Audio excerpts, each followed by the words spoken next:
Here I've got Xiaomi Redmi Note 6 Pro, and let me show you how to change date and time on the following device. So at first let's open the settings, then locate and click on additional settings, and here just go to date and time. And now you can either use automatic date and time, or you can turn it off, and now you can pick the date and time by yourself. So it's up to you what date and time it currently is.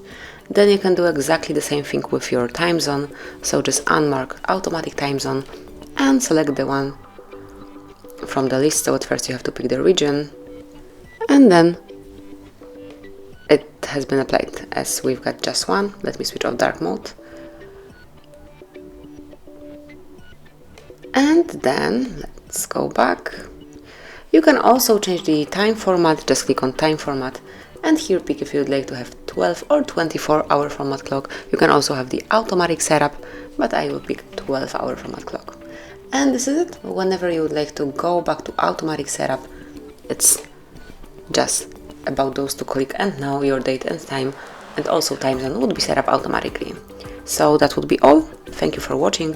Please subscribe our channel and leave the thumbs up.